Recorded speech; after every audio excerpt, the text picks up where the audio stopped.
Before you spend thousands on a tractor, stop and watch this. Not every legendary badge means reliability. Some of the most powerful machines ever built became financial nightmares. Blown transmissions, shattered rear ends, engines mechanics still warn about today. They promised innovation, they promised dominance. Instead, they delivered breakdowns and regret. Today, we reveal the top 9 worst tractors ever built, and number 1 almost destroyed a company. Number 9. Allis-Chalmers 190XT. It looked like a breakthrough, but became a costly warning.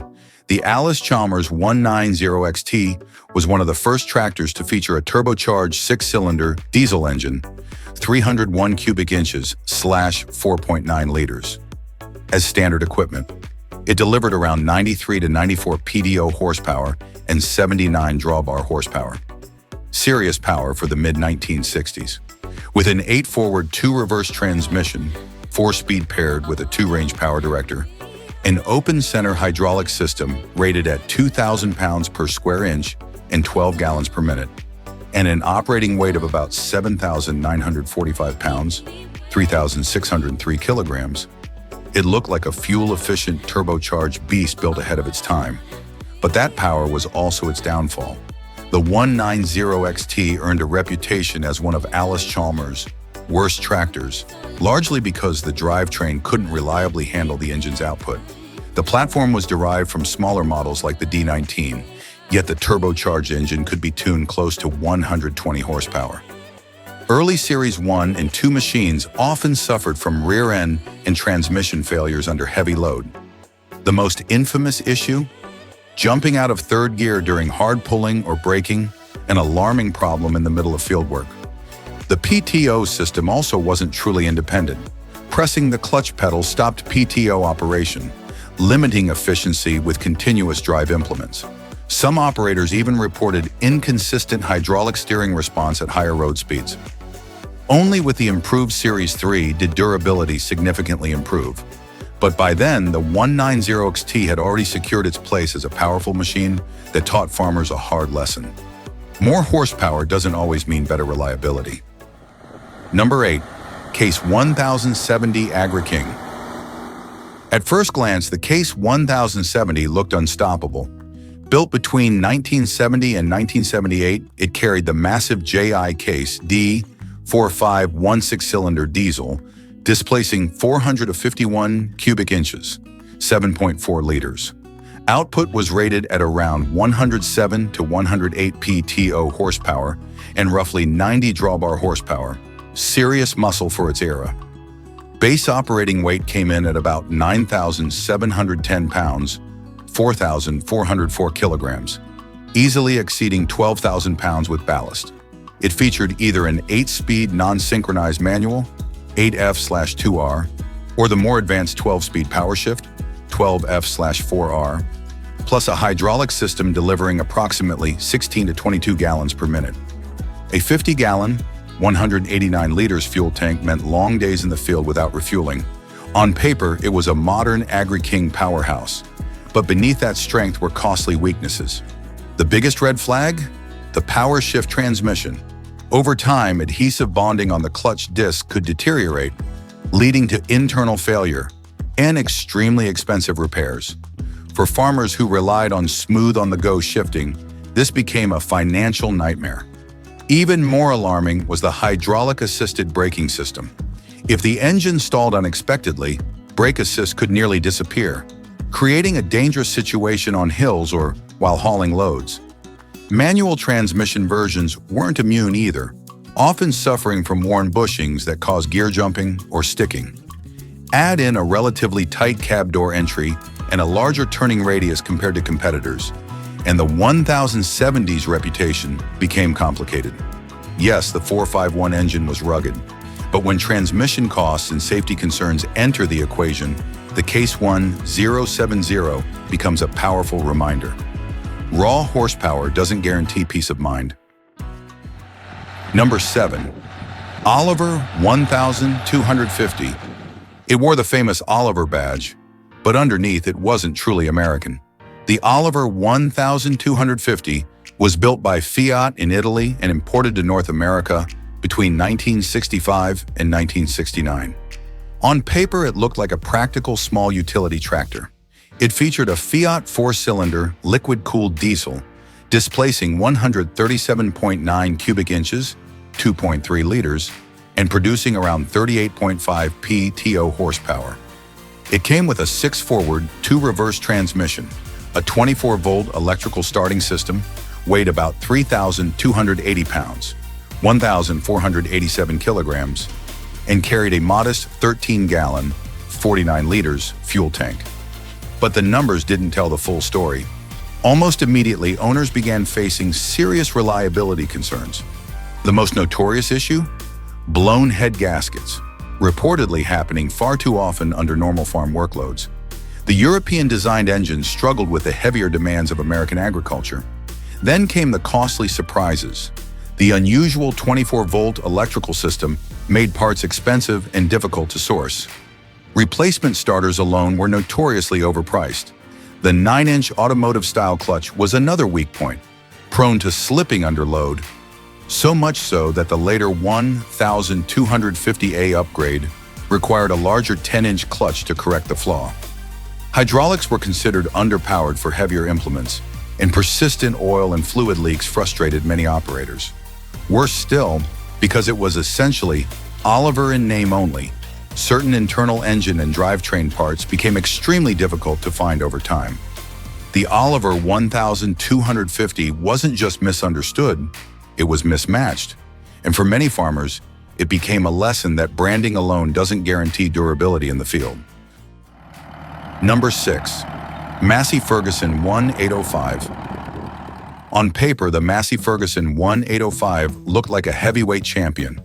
Built from 1974 to 1977, this articulated 4WD tractor was designed for serious field work. At its heart was a massive Caterpillar 3208 V8 diesel, displacing 636 cubic inches, 10.4 liters. It produced about 210 engine horsepower and roughly 193 PTO horsepower. Power flowed through a 12-forward, 4-reverse transmission, while its articulated hydraulic steering handled a machine weighing around 18,000 pounds, 8,164 kilograms. With a huge 120-gallon, 454 liters fuel tank, it promised long, uninterrupted workdays. It looked unstoppable. It sounded unstoppable, but reality hit hard. The biggest controversy centered on the Caterpillar 3208 engine. Originally designed for on-road trucks, it proved loud, extremely fuel-hungry, and prone to blown head gaskets under sustained agricultural loads. Injector wear was common, and repairs were anything but cheap. Then came a baffling engineering decision. The hydraulic pumps were belt-driven from the driveline. If a belt failed, hydraulic functions could suddenly stop, turning a powerful field tractor into a stranded liability. Under heavy use, the transmission and drivetrain also struggled to cope with continuous high torque, leading to costly failures. Add recurring electrical issues and hydraulic leaks, and the 1805's production run lasted just 3 years. The Massey Ferguson 1805 wasn't small, it wasn't weak, but for many farmers, it became a powerful reminder that size and horsepower mean nothing without long-term reliability. Number 5. John Deere MT. It carried the legendary green paint, but not the legendary performance many expected. Built in Dubuque, Iowa from 1949 to 1952, the John Deere MT was the narrow-front tricycle version of the Model M, designed for row crop farming. Under the hood sat a 100.5 cubic inch, 1.6 liters, vertical 2-cylinder gasoline engine, producing roughly 18 to 22 horsepower at 1,650 revolutions per minute. It used a 4-forward, 1-reverse non-synchronized gearbox, reached speeds from 1.75 miles per hour in first gear to nearly 11 to 12 miles per hour in fourth, and weighed around 3,200 pounds, 1,451 kilograms. Hydraulics were handled by the 700-pound per square inch Touch-O-Matic system. On paper, it was compact, maneuverable, and ideal for tight row work. The tricycle front end gave it an impressively tight turning radius, but that same design became one of its biggest criticisms. The narrow front configuration made the tractor feel unstable and tippy on slopes, raising safety concerns on uneven terrain. Power output, while adequate for light cultivation, was often described as underwhelming when pulling heavier loads. Operators also struggled with the awkward mounting position. Controls and shifter placement made climbing on and off inconvenient. Unlike competitors such as the Ford 8N, the MT lacked a factory-standard three-point hitch, limiting implement compatibility unless costly conversions were added. Its non-independent PTO stopped whenever the clutch was pressed, reducing efficiency with rotary implements. Some owners even reported starter Bendix jamming issues, causing flywheel damage. The John Deere MT wasn't a disaster, but compared to its rivals, it left many farmers wondering if the green badge promised more than the machine could deliver. Number 4. Oliver 1450.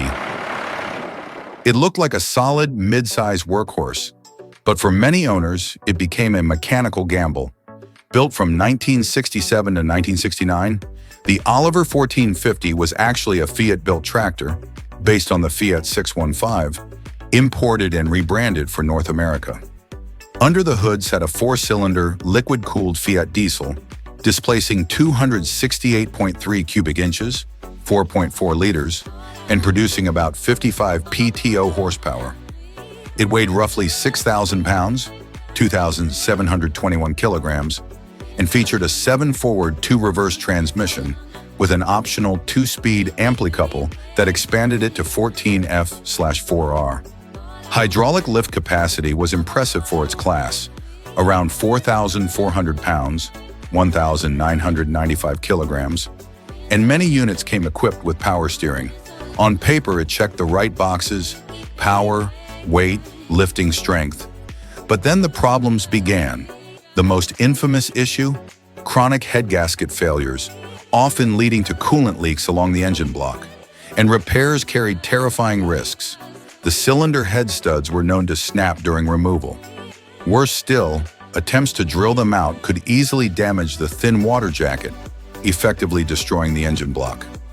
The optional ampli-couple unit added convenience, but many operators found it unreliable under load. Hydraulic pumps mounted at the front were prone to losing prime, especially in cold weather, sometimes requiring creative tricks just to restore pressure. Parts availability has only become more difficult over time. The Oliver 1450 wasn't always a failure, but when engine repairs could turn a tractor into scrap metal, it became a high-stakes machine few farmers wanted to gamble on. Number 3. Farmall 560. It wasn't just a tractor failure. It was a corporate crisis. Built by International Harvester from 1958 to 1963, the Farmall 560 was meant to dominate the 60-horsepower class. Buyers could choose gasoline, LPG, or diesel power, the diesel version featuring the IHD 282 inline 6-cylinder, 4.6-liter engine. Output was rated around 60 PTO horsepower and 53 drawbar horsepower. It used a 5-speed transmission paired with IH's torque amplifier, TA, effectively providing 10 forward speeds and weighed approximately 6,600 pounds, 3,000 kilograms. The tractor also featured IH's distinctive fast hitch hydraulic system. On the surface, it looked competitive, powerful, modern enough. But hidden beneath that power was a catastrophic miscalculation. To speed development and cut costs, IH reused the rear end and final drive components from the older Farmall 450, a tractor built for significantly less horsepower. When farmers pushed the 560 hard in heavy soils, bearings and bull gears began failing at alarming rates. Final drives shattered, rear housings cracked, entire drivetrains collapsed under loads they were never truly engineered to handle. The backlash was enormous. IH was forced into one of the largest field repair and recall campaigns of its time, costing millions and damaging customer trust. Meanwhile, the D282 diesel was notoriously difficult to start in cold weather, and the torque amplifier could fail if misused under load. Later updates improved durability, but the damage was done. The Farmall 560 wasn't weak. It was rushed.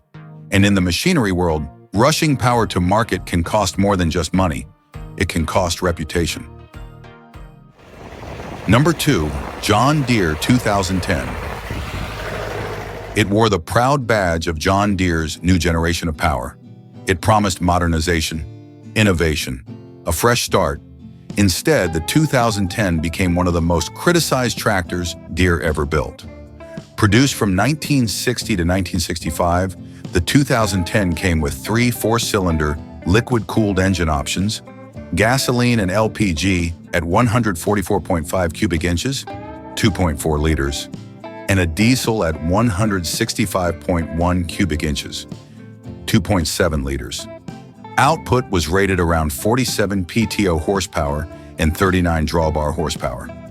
Buyers could choose an 8-speed 8F/3R transmission or the more advanced synchro range, and operating weight varied by configuration, with agricultural versions lighter and industrial crawler variants significantly heavier. On paper, it seemed competitive in the midsize utility class, but hidden inside was a design that mechanics still warn about. The most infamous flaw was the sleeve and deck engine design. Instead of traditional removable wet sleeves, the 2010 used sleeves integrated into the deck casting. When the lower O-rings failed, as they often did, coolant leaked into the oil. Repairs were complex, expensive, and sometimes required replacing major cast components. The diesel version gained an even worse reputation: hard cold starts, heavy black smoke, and occasional cylinder head cracking. Transmission complaints followed, with reports of popping out of gear, especially in even-numbered gears or reverse. Brakes were widely criticized as weak, dangerous when hauling loads downhill. To make matters worse, key components like the hydraulic pump were buried deep within the clutch housing, turning routine repairs into major labor jobs. The John Deere 2010 wasn't just flawed, it was costly. And for many owners, that made it unforgettable for all the wrong reasons. Number 1. Ford 6000. This was supposed to be Ford's revolution, a true game changer. Instead, it became one of the most infamous failures in tractor history. Introduced in 1961, the Ford 6000 featured a 242 cubic inch, 4.0-liter, inline 6-cylinder engine, available in gasoline or diesel. Output was rated at approximately 66 PTO horsepower and around 60 drawbar horsepower. It weighed about 7,300 pounds, 3,311 kilograms, and came equipped with one of the most ambitious transmissions of its era. The 10-speed, 2-reverse Select O-Speed power shift, allowing clutchless shifting through hydraulically controlled gears. It also offered advanced features like tilt steering and the futuristic Lumroll hydraulic control levers mounted beneath the steering wheel. On paper, it looked years ahead of the competition, but innovation without durability can be dangerous. The greatest flaw was the Select O-Speed transmission. Complex and poorly understood by many dealerships at the time, it was prone to slipping, harsh engagement, overheating, and sudden gear loss. Repairs required highly trained technicians, something many rural dealers simply didn't have. Early diesel engines suffered from block cracking and crankshaft issues, and cold starts were notoriously difficult. The hydraulic control system, though modern in appearance, proved fragile and leak-prone. The problems became so widespread that Ford initiated a massive recall program, rebuilding tractors at the factory and repainting them in blue and white as the Commander series. But the damage to reputation was already done. The Ford 6000 wasn't underpowered. It wasn't outdated. It was over-engineered, under-tested, and for many farmers, disastrously expensive. So before you fall for big horsepower numbers or a famous name, remember this list. Power without durability is just expensive disappointment. Some of these tractors looked unstoppable, but rushed engineering and flawed design turned them into costly lessons. History protects smart buyers. If this saved you time or money, like and subscribe for more brutally honest tractor breakdowns.